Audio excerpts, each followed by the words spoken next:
आचार्य श्री कुंद कुंद देव द्वारा रचित पंचास्तिका संग्रह ग्रंथ की 128, 129 और 130वीं गाथा पर हम यहाँ अभी चर्चा करने वाले हैं।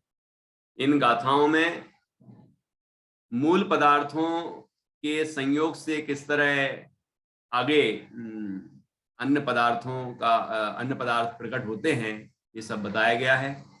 देखिए यहाँ पर जैसे संस्कृत में दिख रहा है, उक्तौ मूल पदार्थ बता दिए गए, दो, जीव और अजीव। अथ संयोग परिणाम निवृत्तेतर सप्त पदार्थानाम उपोद्घातार्थम जीव पुद्गल कर्म चक्र मनुवर्ण्यते। देखिए कि उनके संयोग से, जीव और पुद्गल के संयोग से जो अन्य 7 पदार्थ उत्पन्न होते हैं, उसका जीव पुद्गल का क्या चक्र है वो यहाँ पर बताया गया है। देखिए हिंदी में यहाँ लिखा 2 मूल पदार्थ कहे गए। अब उनके संयोग परिणाम से निष्पन्न होने वाले अन्य 7 पदार्थों के उपोद्घात के हेतु, उपोद्घात मतलब प्रस्तावना है ना, भूमिका, इंट्रोडक्शन, उसके लिए जीव कर्म और पुद्गल कर्म के चक्र का वर्णन किया जाता है। कैसे ये अन्य 7 पदार्थ पर्याय रूप तैयार होते हैं, बनते हैं, ये सब यहाँ पर बताया गया है। तो देखिए पहले हम गाथाएं पढ़ेंगे, बहुत सरल हैं और बहुत ही सुंदर वर्णन है क्रमशः। इसकी टीका भी बहुत छोटी है, ज्यादा विस्तार नहीं है। देखिए, जो खलु संसारत्थो जीवो तत्तोदु होदि परिणामो परिणामादो कम्मं कम्मादो होदि गदिसु गदी गदिमधि गदस्य देहो देहादो इंद्रियाणि जायन्ते ते हिंदु विषय गहनम तत्तो रागो वदो सोवा जायदि जीवस्येवं भावो संसार चक्रवालम्मी यदि जिणवरेहिं भणिदो अनादिनिधिनो सनिधिनो वा। देखिए यहाँ इदी जिणवरेहिं भणिदो, कल भी बताया था कि आचार्य कुंद स्वामी बार बार ये कहते हैं, ऐसा जिनेंद्र भगवान ने कहा है ना। गणधर भी कहते हैं ये भगवान जिनेंद्र ने कहा है। तो इसका मतलब सम्यक ज्ञानियों में प्रधान कौन है? सम्यक ज्ञानियों में प्रधान है वीतराग सर्वज्ञ देव, है ना, और उनमें भी मुख्य है तीर्थंकर परम देव। ठीक है, तो उनके अनुसार ही, उनकी जो वाणी खिरती है उसके अनुसार ही सभी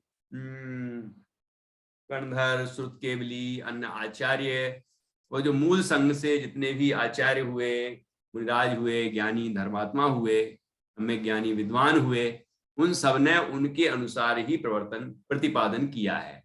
ठीक है ना, वो भगवान जिनेंद्र की ही वाणी है। और जिसमें मिलावट की गई है वो भगवान की वाणी है ही नहीं। जो मिलावट है उतनी नहीं है भगवान की वाणी, तो उसकी तो बात ही नहीं करेंगे हम। जो मूल संग से बात चली आई वही जिनवाणी है। ठीक है, तो अब यहाँ ये बात भी यहाँ जिनेंद्र भगवान ने कही है। कैसा क्रम बताया देखिए, जो खलु संसारत्थो, जो खलु मतलब वास्तव में, संसारत्थो अर्थात संसार में स्थित है। अपन कहाँ स्थित हैं डॉक्टर निधि जी? मोक्ष में नहीं, कहाँ? संसार में स्थित है। मतलब अपनी बात चल रही है कि किसी और पड़ोसी की बात चल रही है? अपनी ही बात चल रही है। ठीक है, मतलब याद दिलाना पड़ता है कि भाई अपनी ही बात चल रही है। ऐसा मत समझ लेना कि ये गाथाओं में किसी पड़ोसी की चर्चा हो रही है। अब पड़ोसी, अपना पड़ोसी तो ये है ना, ये शरीर, इसकी बात भी आएगी, लेकिन इसके प्रयोजन से नहीं आएगी, अपने प्रयोजन से इसकी बात आएगी। ठीक है, देखिए कैसे, जो खलु संसारत्थो, जो संसार में स्थित है वास्तव में, खलु मतलब वास्तव में, कौन? कि जीवो, जीव, जो जीव संसार में स्थित है, तत्तोदु होदि परिणामो, उसके क्या होते हैं कि उसके परिणाम होते हैं। जीव संसार में स्थित होता है ना, उसके परिणाम होते हैं। परिणाम होते हैं तो उससे क्या होता है कि उसके परिणाम हुए, तो परिणाम होने से आगे परिणामादो कम्मम, परिणामों से कर्म आते हैं, कर्म का बंध होता है। और कर्म से क्या होता है, कम्मादो होदि गदिसु गति, और कर्मों से गति से गति, गति से गति, गत्यांतर होता रहता, मतलब हम चतुर्गति में भ्रमण करते रहते हैं। एक बार पहले भी आया था, मनुष्य गति, त्रिंच गति, नरक गति, देवगति, ऐसे चक्कर चलता रहता है ना। अभी मूल में पहुंचेंगे कि उसका मूल कारण क्या है ये सब होने का, और उस मूल को ही अपन को पकड़ना है और मूल को ही उखाड़ देना है, बस काम खत्म। इतना बड़ा चक्र जो है ना वो उसका है। जैसे कि कंप्यूटर दिखाने जाओ तो कंप्यूटर जो हार्डवेयर का इंजीनियर होता है वो देखता है, एक स्क्रू कस देता है या वहीं लगा था बस टाइट कर देता है, कंप्यूटर चालू, तो कहता है लाओ भैया 1000 रुपये। तो सामने वाले को लगता है बहुत ज्यादा ले रहा है, 1000 रुपये ले लिए, लेकिन वो उसको कैसे, हमें तो नहीं समझ में आ रहा था ना कि वो स्क्रू कहाँ ढीला है, किस कारण से नहीं चल रहा, हमारा इतना बड़ा कंप्यूटर चल ही नहीं रहा। तो वो ज्ञान की महिमा है, मतलब उसने उसकी जो योग्यता है ना उसके कारण उस बात को पकड़ लिया उसने, और उसको जैसे ही टाइट किया और चालू हो गया। ऐसे ही यहाँ पर भी अभी धीरे धीरे चर्चा चलते चलते चक्र बताते बताते वो मूल बिंदु तक ले जाएंगे और बताएंगे कि ये यदि दूर कर दिया जाए तो चक्र खत्म। वो समझना है अपन। देखो फिर गतियों से गति होती गई, फिर क्या होता है, गतियां प्राप्त होती हैं तो गति मधि 129 क्रम है पूरा, गति मधि गदस्य देहो, और गति में अधिगदस्य मतलब प्राप्त होता है देहो अर्थात देह। गति जो भी प्राप्त होगी उसमें देह मिलेगा, शरीर मिलेगा। मनुष्य गति मिली तो औदारिक शरीर मिला, जय जय सुर कामण तो अनादि संबंधे यही। त्रिंच मिली तो हाँ, तो वहां भी औदारिक शरीर, देव और नारकी बने तो बैक्रियक शरीर, लेकिन कोई ना कोई शरीर जरूर मिलेगा। तो यहाँ का गति में शरीर मिलता है, और शरीरादो देहादो इंद्रियाणि जायन्ते, और शरीर में इंद्रियां उत्पन्न होती हैं। ये जो नाक आंख कान वगैरह हैं ये किसमें है, इसका मूल स्वामी कौन है, मतलब कहेंगे अपन कहते हैं ये शरीर है, तो शरीर में ये आंख नाक कान वगैरह भी आ गए कि नहीं आए, सब आ जाते हैं। तो ये देह से मतलब देह उत्पन्न होता है तो इंद्रियां भी उत्पन्न होती, देहादो इंद्रियाणि जायन्ते, और फिर इंद्रियां होती हैं तो क्या होता है फिर, उनको 5 इंद्रियां है ना, मन भी है, तो ये सब मिलता है तो क्या होता है उसके बाद कि तेहिंदु विषय ग्रहणम, कि उनमें विषय का ग्रहण होता है। कौन सा विषय, पंच इंद्रिय के 5 इंद्रियां हैं तो 5 विषय हैं, स्पर्श इंद्रिय का स्पर्श, रसना इंद्रिय का रस, घ्राण इंद्रिय का गंध, चक्षु इंद्रिय का वर्ण और कर्ण इंद्रिय के शब्द। तो ये 5 इंद्रिय के 5 विषय ग्रहण होते हैं, मतलब हम उनको भोगते हैं, ठीक है ना। तो उससे क्या होता है ना, उससे क्या होता है कि विषय के ग्रहण से तत्तो रागो व दोषो वा, और इंद्रियों के विषय ग्रहण होने पर हमें राग अथवा द्वेष होगा, या तो राग होगा या द्वेष होगा। कोई इंद्रिय के विषय हमें अच्छे लगेंगे तो उनसे राग होगा, कोई इंद्रिय के विषय हमें अच्छे नहीं लगेंगे तो हमें उनसे द्वेष होगा। तो राग द्वेष उत्पन्न होते हैं, और राग द्वेष से क्या होता है, जायदि जीवस्येवं भावो संसार चक्रवालमी, कि राग द्वेष से क्या होता है कि जायदि उत्पन्न होते हैं जीवस जीव के, एवं इस प्रकार भावो अर्थात भाव, इस प्रकार जो राग द्वेष ये भाव उत्पन्न हुए तो इससे क्या होता है कि संसार चक्र बालमी, संसार चक्र चलता है। मूल क्या है? राग द्वेष। राग द्वेष से संसार चक्र चलता है। और क्या कहा, ये किसने बताया? मतलब राग द्वेष जो भाव हैं यही संसार चक्र के मूल हैं, मूल हैं। ठीक है। आपने मोक्ष मार्ग प्रकाशक का स्वाध्याय जरूर किया होगा। उसके दूसरे अधिकार में जब नवीन बंध विचार की चर्चा हुई कि नवीन बंध किस से होता है, तो बहुत सारी चीजें आई। कोई कहता है इससे होता है, कोई कहता है इससे होता है, सारी ये बातें पंडित जी ने लिखी वहां। लेकिन अंत में निष्कर्ष में क्या निकला कि जो मोह राग द्वेष हैं, वही अकेला मोह कहो तो राग द्वेष उसमें शामिल हो गए। ठीक है ना। तो वह मोह ही मूल में बंध का, नवीन बंध का कारण है। यहां पर राग द्वेष कहे, राग द्वेष चारित्र मोह है, मिथ्यात्व जो है वो दर्शन मोह है, लेकिन है तो वो मोह ही ना, ये भी मोह है। तो मोह हुआ मतलब राग द्वेष परिणाम हुए, ये भाव हुए, तो फिर क्या क्या हुआ?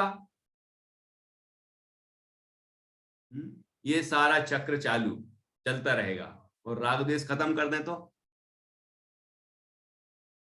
अब राग द्वेष कैसे उत्पन्न ना हो इसकी विधि पूरे जिनवाणी में है ना। मोह क्षय का उपाय, ये सब क्या है? ये सब इसी के अभाव का उपाय है। आगे, इदी जिणवरेहिम भणिदो, ऐसा जिनेन्द्र भगवान ने कहा है। अनादि निधनो सनिधनो वा, अनादि निधन और सनिधन। अनादि निधन मतलब अनादि है और अनिधन है, मतलब प्रारंभ भी नहीं हुआ और अंत भी नहीं। ठीक है। तो वो अनादि निधन। और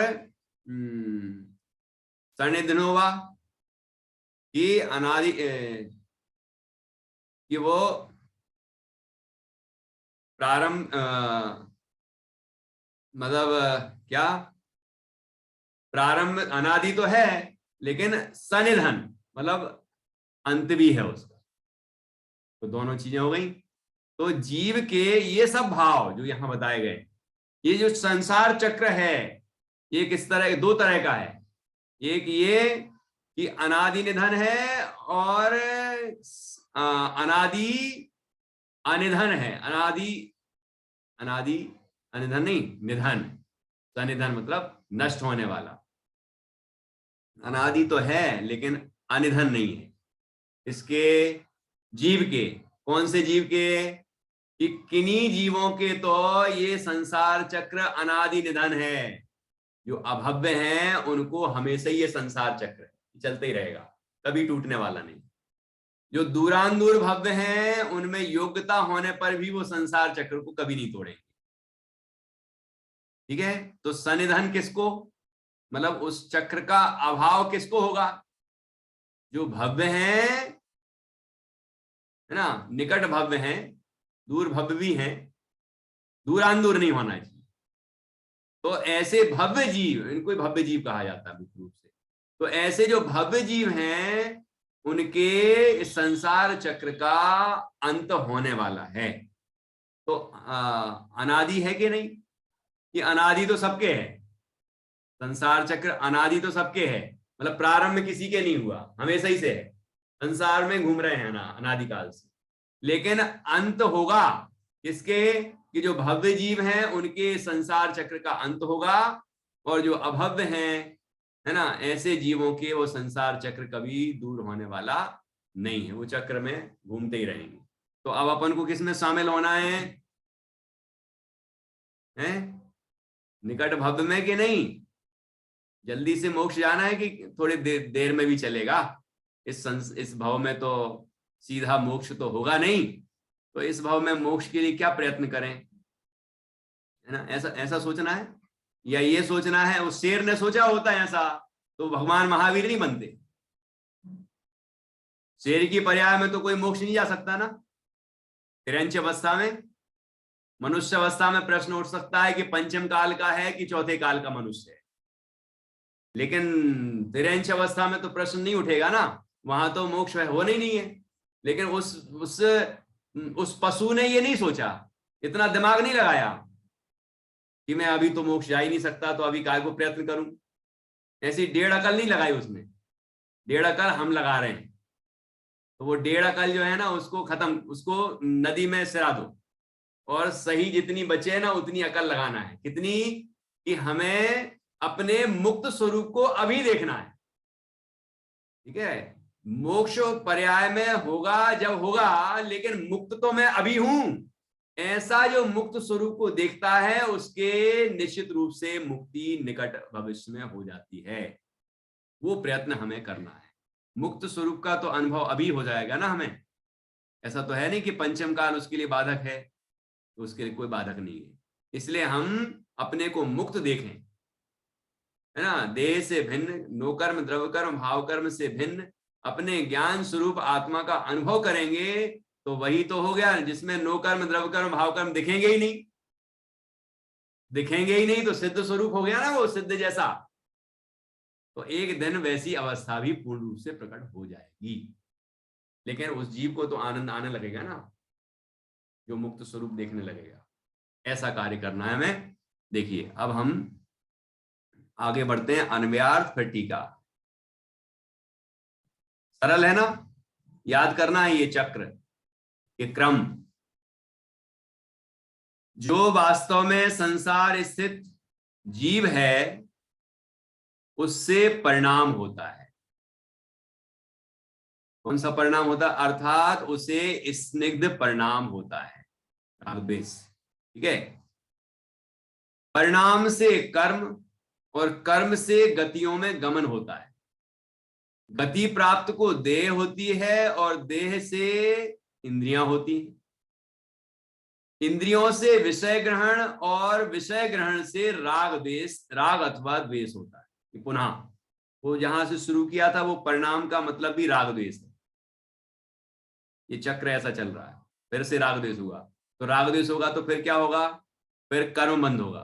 कर्म बंद होगा तो क्या होगा? गति होगी। गतियां होंगी तो फिर क्या होगा? देह मिलेगी। देह मिलेगी तो क्या मिलेगा? इंद्रियां मिलेंगी। इंद्रियां मिलेंगी तो क्या होगा? ये विषय ग्रहण करेगा।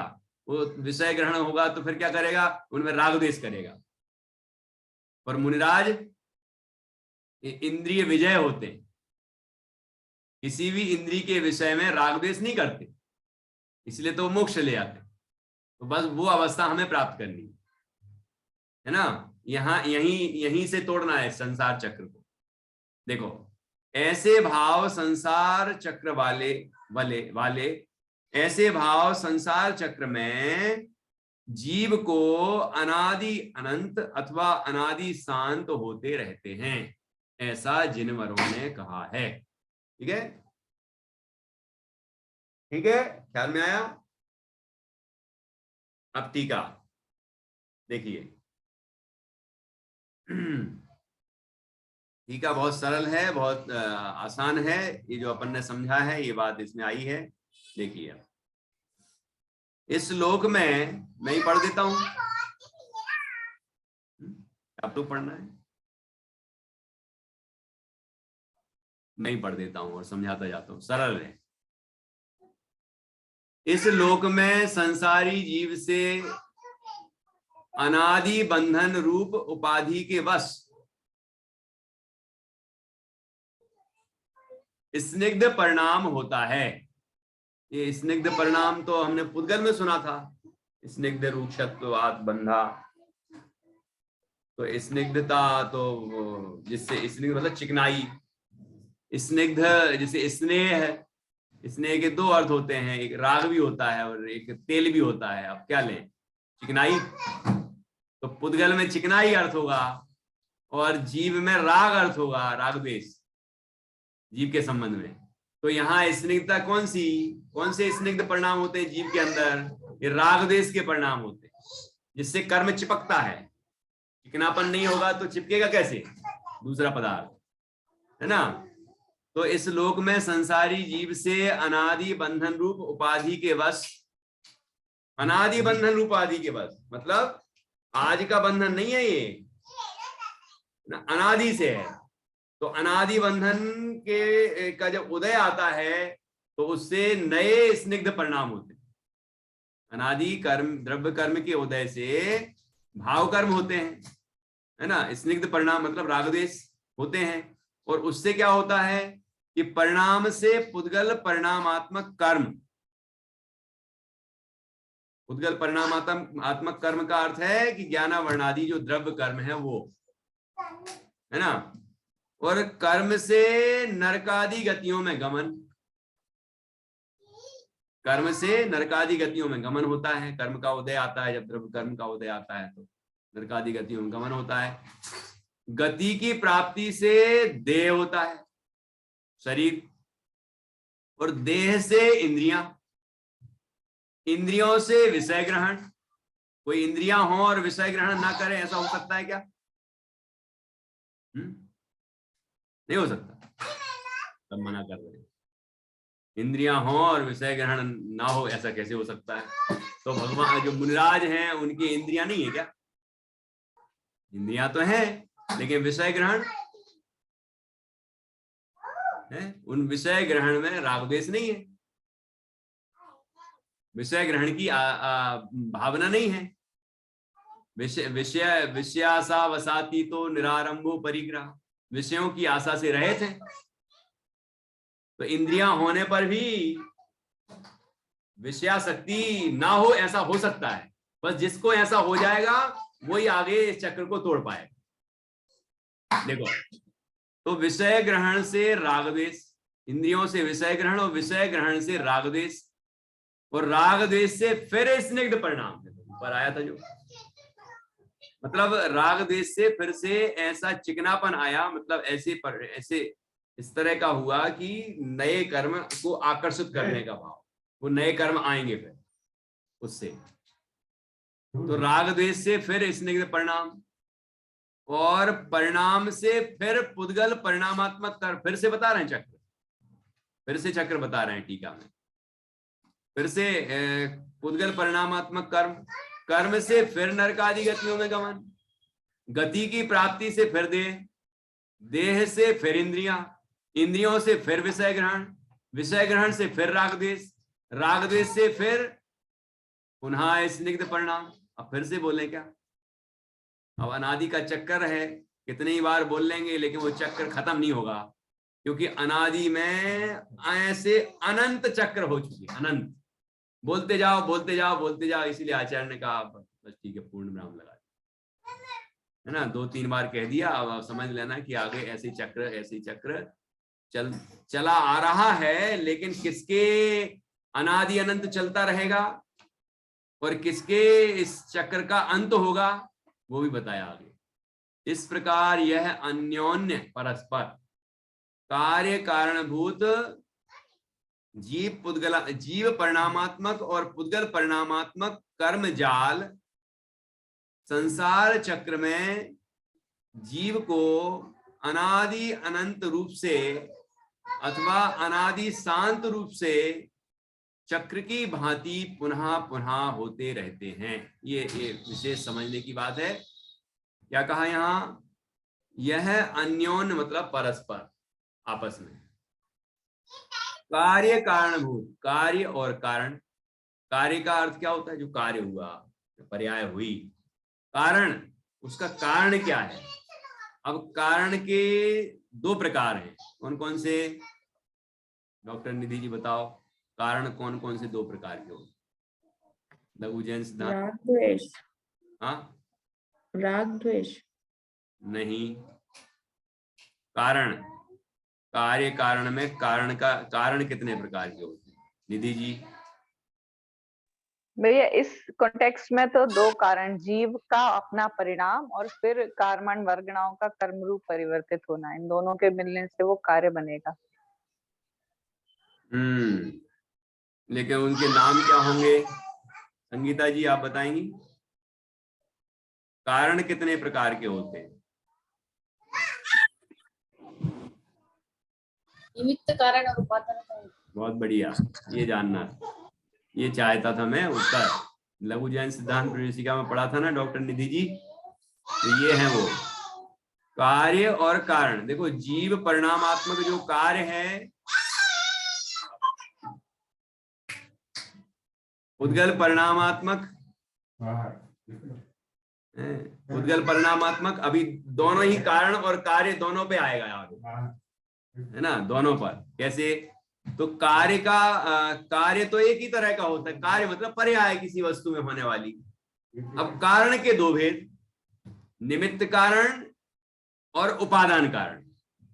तो वो जो कार्य हुआ है, मतलब जो पर्याय हुई है उस वस्तु में, यदि वो उसे अपनी उस वस्तु की योग्यता से हुई है ऐसा देखा जाए, क्योंकि वो अपनी वस्तु की योग्यता से हुई है, तो उसको कहते हैं उपादान कारण। और जब हम किसी और वस्तु पर आरोप डालते हैं जो वहां उपस्थित है, जिसका उपस्थित रहना जरूरी है, वो होगी उपस्थित, तो उस पर हम आरोप डाल देते कि इसके कारण हुई, तो उसको कहते हैं निमित्त कारण। जैसे जीव को राग द्वेष हुए, तो वो जीव के परिणाम है, जीव की तत्समय की योग्यता से जीव में हुए हैं, लेकिन उसमें पूर्व कर्म का उदय, द्रव्य कर्म का उदय निमित्त है। ठीक है? तो इस तरह उद्गल कर्म का निमित्त देखना, वो निमित्त हो गया, और जीव की तत्समय की योग्यता देखी, ये उपादान हो गया। अब दोनों तरफ से हम कथन करेंगे उस कार्य का, एक कार्य का दो तरह से कथन करेंगे, दो दृष्टियों से, तो अलग अलग नाम पड़ेंगे। निमित्त की दृष्टि से जब हम उस कार्य को कहेंगे तो कहेंगे नैमित्तिक। क्या नाम आया था? नैमित्तिक। निमित्त, नैमित्तिक। निमित्त की तरफ से उसी कार्य को देखा तो हमने कहा नैमित्तिक, और उसी कार्य को जब हमने उपादान की तरफ से देखा तो उसको कहा उपादेय। उपादान उपादेय संबंध। ये उपादेय का अर्थ वो नहीं है ग्रहण करने योग्य, वो हे उपादेय वाले में जो उपादेय होता है ना, वो अर्थ नहीं है। तो यहां पर कार्य कारण में क्या लेना? कारण में निमित्त कारण लेना। यहां उपादान की बात नहीं करके, उपादान तो है लेकिन गौण है, निमित्त और नैमित्तिक की बात की। जब कारण का अर्थ यहां पर निमित्त है तो कार्य का अर्थ हुआ नैमित्तिक। ठीक? तो आप देखना कैसे कि इस प्रकार यह अन्योन्य मतलब परस्पर कार्य कारण रूप भूत, मतलब नैमित्तिक और निमित्त भूत, जीव परिणामात्मक और पुद्गल परिणामात्मक कर्म जाल संसार चक्र में जीव को कब से हो रहे हैं कि अनादि अनंत रूप से अथवा अनादि शांत रूप से चक्र की भांति पुनः पुनः होते रहते। अब देखना कि जीव को जो रागदेश हुए, ऊपर से जो चक्र बताया है, स्निग्ध परिणाम हुए, तो वो क्यों हुए? कि अनादि बंधन के कारण से हुए। मतलब द्रव्य, अनादि का जो द्रव्य कर्म है, पहले का पूर्व का जो द्रव्य कर्म है, उसका आया उदय, और जीवन उसमें जुड़ा और नए उसने रागद्वेष किए, उससे स्निग्ध परिणाम हुए, है ना, रागद्वेष के परिणाम हुए। तो ये जीव के परिणाम जो रागद्वेष हुए हैं, इसमें निमित्त कौन है? पूर्व कर्म का उदय। वो पूर्व कर्म क्या है? पुद्गल। वो पुद्गल परिणामात्मक है, और ये रागद्वेष जीव परिणामात्मक है। ठीक है? अब देखना, अब इधर से लेना, ये परिणाम, ये रागद्वेष हुए, इन रागद्वेष से नए कर्मों का बंध हुआ। तो नए कर्मों का बंधन होने में, मतलब कर्म वर्गणाओं के कर्मरूप परिणमन होने में, अर्थात इस पुद्गल के परिणाम के होने में कौन निमित्त है? यद्यपि पुद्गल का परिणाम उस पुद्गल की तत्समय की योग्यता रूप उपादान से होता है, फिर भी निमित्त कौन है? जीव का परिणाम। जीव ने रागद्वेष किए, इसलिए कर्मण वर्गणाएं कर्म रूप से परिणमित होकर जीव के साथ एक क्षेत्रावगाय रूप बंधन युक्त हुई, कर्म बंध हुआ। ख्याल में आया कि नहीं आया? ऐसा अन्योन्य का अर्थ। तो अन्योन्य का अर्थ ऐसा मत समझना कि एक से दूसरा हो रहा है तो पहले कौन दूसरा कौन। यहां ऐसा प्रश्न उठाया है मोक्षमा प्रकाशक में, तो कहते हैं कि ऐसा नहीं है कि कर्म से द्रव्य कर्म से भाव कर्म, भाव कर्म से द्रव्य कर्म, ये तो अन्योन्याश्रय दोष हो गया। कहते नहीं, ऐसा नहीं समझना कि द्रव्य कर्म से भाव कर्म में द्रव्य कर्म का अर्थ है पूर्व का द्रव्य कर्म, अनादि का द्रव्य कर्म। उस अनादि के द्रव्य कर्म से या पूर्व के द्रव्य कर्म से नवीन भाव कर्म हुआ, और उस भाव कर्म से पुनः नया द्रव्य कर्म बना। तो इससे ऐसा नहीं हो रहा पहले कौन बाद में कौन, ऐसा नहीं हो रहा है।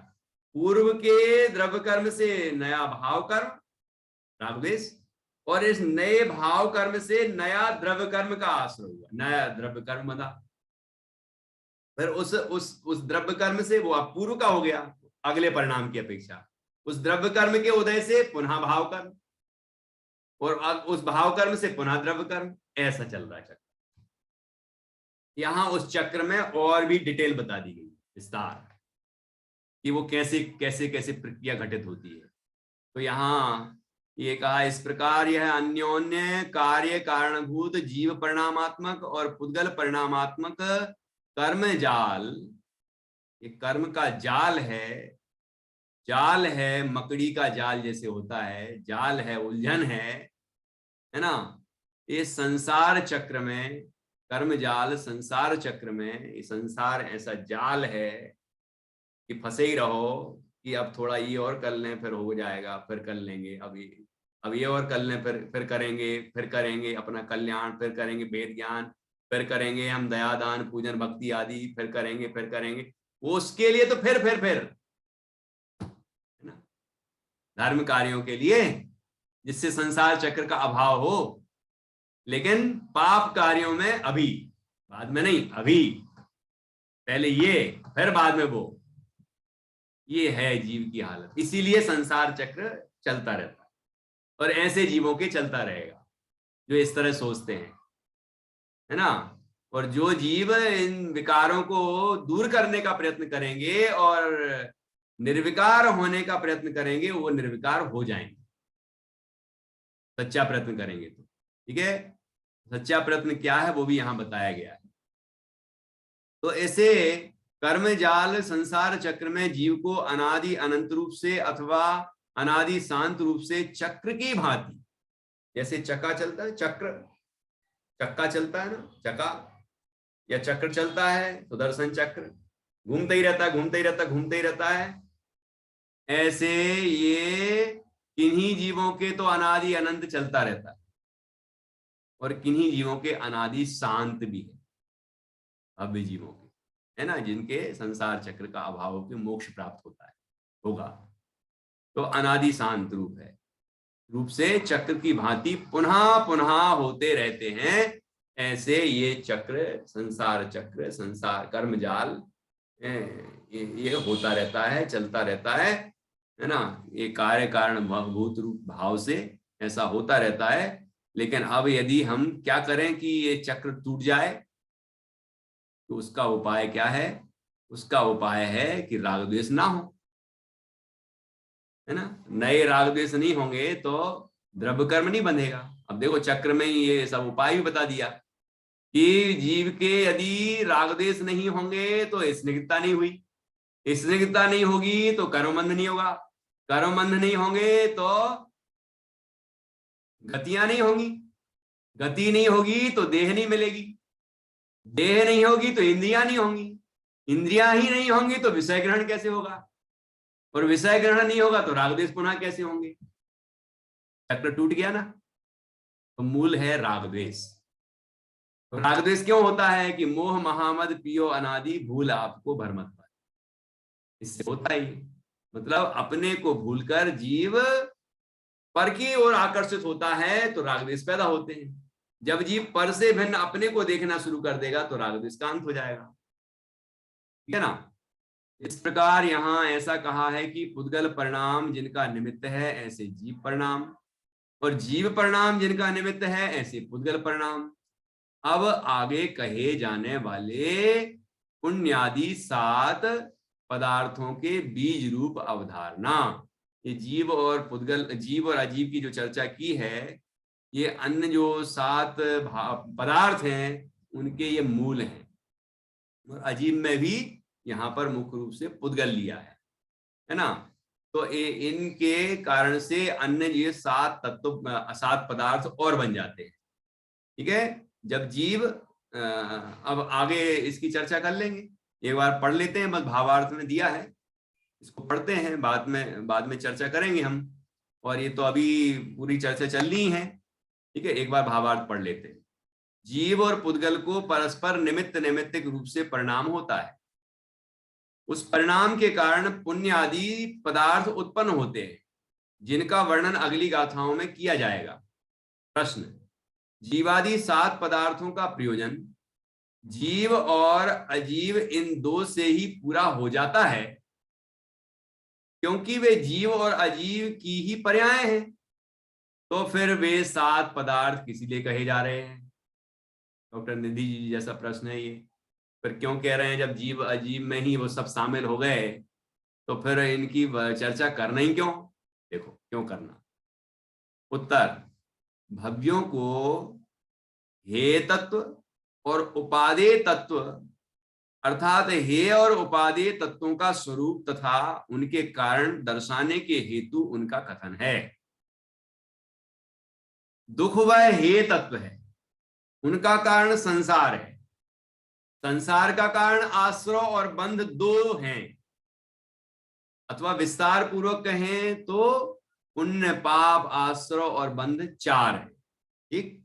और उनका कारण मिथ्या दर्शन ज्ञान चारित्र है, ठीक। और सुख वह उपादेय तत्व है, उसका कारण मोक्ष है। मोक्ष का कारण संवर और निद्रा है, और उनका कारण सम्यक दर्शन ज्ञान चारित्र है। मतलब सम्यक दर्शन ज्ञान चारित्र से संवर निद्रा होती है, संवर निद्रा से मोक्ष होता है ना। और मोक्ष में क्या उपादेय तत्व क्या मिलता है? कि सुख मिलता है। ऐसे पीछे तरफ से लें, ऐसे पिछले में मिथ्या दर्शन ज्ञान चारित्र से ये 4 होते हैं, या संक्षेप में कहें तो आश्रय बंध होते हैं, विस्तार से कहें तो पुण्य पाप आश्रय बंध, ये 4 होते हैं। और उनसे इनसे संसार होता है, और संसार से दुख होता है जो हेय तत्व है। तो यदि दुख से मुक्त होना है तो पुण्य पाप आश्रय बंध को छोड़ना होगा, ये हेय। और यदि सुखी होना है तो मोक्ष को प्राप्त करना होगा, और मोक्ष को प्राप्त करने के लिए संवर निद्रा होता है। संवर निद्रा ये मोक्ष, ये 3 तत्व उपादेय हैं, ठीक है ना। इस तरह 4 और 3 7 हो गए। यह प्रयोजनभूत बात भव्य जीवों को प्रकट रूप से दर्शाने के हेतु पुण्यादि 7 पदार्थों का कथन है। ये 7 भेद नहीं करें पर्यायभूत तो जीव को हे उपादेय समझ में नहीं आएगा।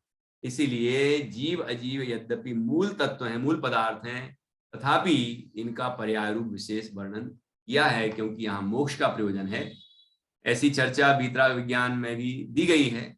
वीतराग विज्ञान पाठमाला है ना, उसमें 7 तत्व का पाठ है, उसमें भी ये वाली बात वहां पर भी आई है, और ये द्रव्य संग्रह में भी है मूल में, ठीक है। चलिए, इस प्रकार से हमने आज 127, 128, 129 और 130 इन 3 गाथाओं की एक साथ जो दी गई हैं, और बहुत सुंदर इनमें क्रम है, उसकी चर्चा की, उसकी टीका पर चर्चा की, और हमने ये समझा है कि हमारी मूल में भूल कहाँ हो रही है, जिसको हम दूर करके इस संसार चक्र से मुक्त हो सकते हैं। अब यहाँ से पुण्य पाप पदार्थ व्याख्यान, ऐसे 7 पदार्थों का व्याख्यान क्रमशः चलेगा। जिनवाणी स्तुति। कुछ प्रश्न है तो कल भी पूछ सकते, कि अभी पूछना? चलिए पूछ लीजिए। कल पूछ लूंगी भैया जी, कोई बात प्रश्न बोल दीजिए जब तक मैं सोच लूं। हो सकता है आप कठिन नहीं। ये बार बार जो शब्द आते ना, आप्त, तीर्थंकर, जिनेन्द्र देव, केवल ज्ञानी और